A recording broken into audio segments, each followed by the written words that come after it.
mau mengundang saya, jadi ceritanya begini.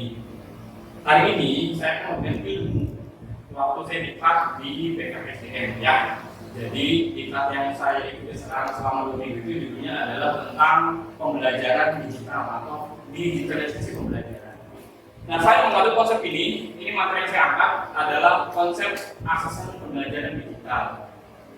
Nanti di dalamnya kita akan membahas bagaimana cara asesmen tapi menggunakan teknologi digital, tidak menggunakan teknologi jadul yang seperti kita laksanakan setiap tahun, yaitu dengan menggunakan kertas. Jadi nanti kita akan mencoba bagaimana caranya membuat asesmen tapi dengan menggunakan digital. Nanti aplikasi yang saya gunakan adalah aplikasi Quizizz ya. Nah, sebelum kita praktekkan Quizizz, kita bahas dulu materi-materi dasarnya. Ini adalah konsep asesmen pembelajaran digital. Jadi asesmen itu adalah sebuah konsep atau proses pengumpulan dan pengolahan data yang berkaitan dengan perkembangan anak serta penyajian hasil dari bentuk deskripsi atau narasi yang dapat digunakan untuk mengenali anak secara rinci. Nah, kemudian ini adalah jenis-jenis asesmen, ada penilaian formatif, ada penilaian sumatif, penilaian diri, dan tentu teman-teman sudah tahu apa beda dari masing-masing ya.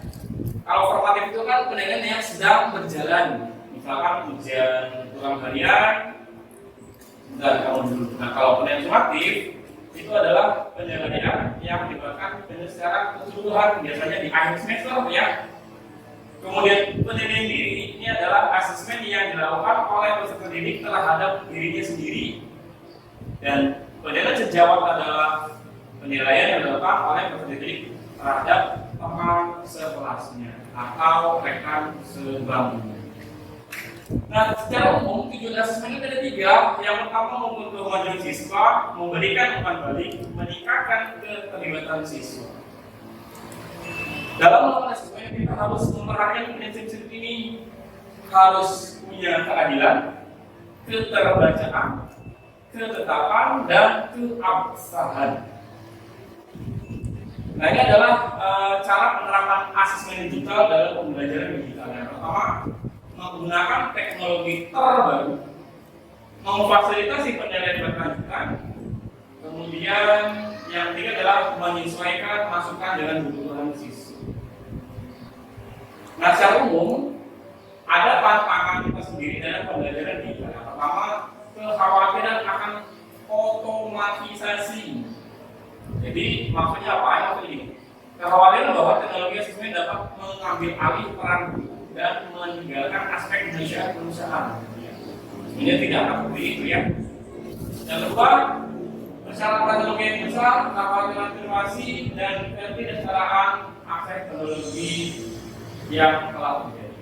Nah, nanti teman-teman, untuk kali ini kita akan menggunakan Quizizz sebagai alat asesmen digital yang akan kita lakukan pada murid yang sebelum menggunakan kertas, menggunakan LKS, barangkali kita akan menggunakan Quizizz. Otomatis nanti peserta didik kita minimal harus punya handphone supaya bisa mengakses Quizizz yang sudah kita buat. Kita lihat dulu apa sih Quizizz. Nah, ya, nih. Kita lanjut saja ke sini. Nah, ini. Kenapa menggunakan Quizizz?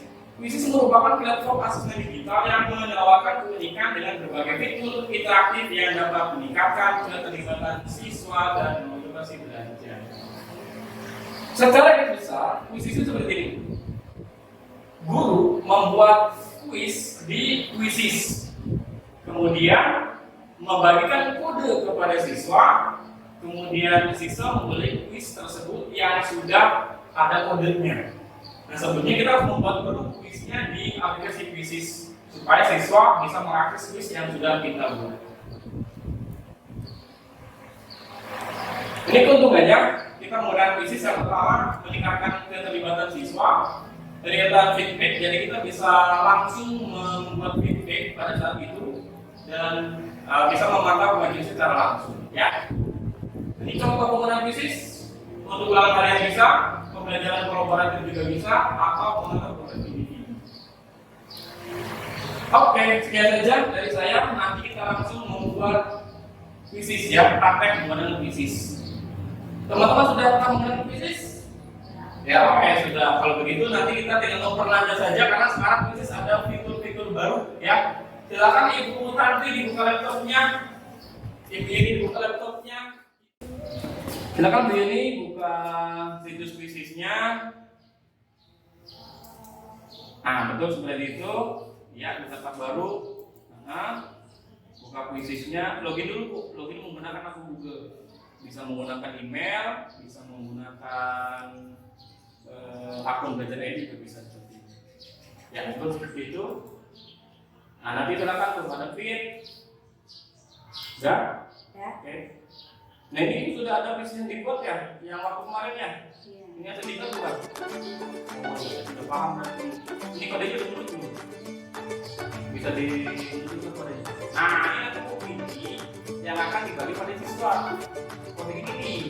Nanti ibu bisa pakai kartu bisa, aplikasi kita yang bisa.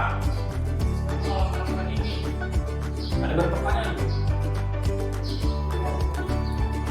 Ini yang dibuat ada berapa? Nah, ini ada 10 nih ya. Jadi nanti ini bagi dua, yang 5 tulis, yang 5 menunjukkan, atau yang lain karena sekarang itu sangat banyak sekali. Ini tahu nggak nih yang ini? Kalau tahu sekarang ya, silakan nanti dipelajari. Ini bisa digunakan asisten siswa. Sudah nih, sudah buat puisisnya. Nanti. Nah, itu seperti itu. Ini belum login dulu, kalau login dulu. Nanti kalau nggak login nanti kita simpan. Oke, masuk sudah masuknya. Sip betul. Jadi nanti ibu kan pelajaran penjas ya. Jadi di situ tidak ada pelajaran ini bisa dilakukan gambar, tulisan, animasi. Jadi ketika ada anak-anak film soal itu gambar-gambar materi video seperti ini. Biasanya kalau ada kertas warnanya masuk warnanya ENK di warna-warni. Coba lihat dulu gambarnya seperti itu. Ya, insert, oke bagus. Kemudian ini tuh, itu terlalu kecil tuh. Ya, oke. Nah sekarang nanti ini gambarnya di sini. Tinggal ketik pertanyaannya apa. Nah kalau misalkan kita menyebut tulis, itu pilihannya A, B, C, D. Nanti ada ini rapi,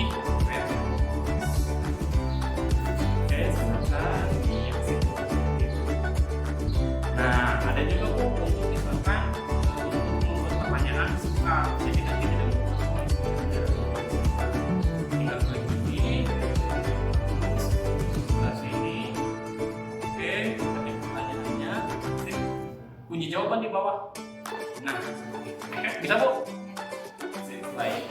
Ya, kebetulan teman-teman saya sudah main semua puisis, jadi saya tidak perlu banyak mengajari teman-teman saya karena mereka sudah sangat mahir ya. Terima kasih. Wassalamualaikum.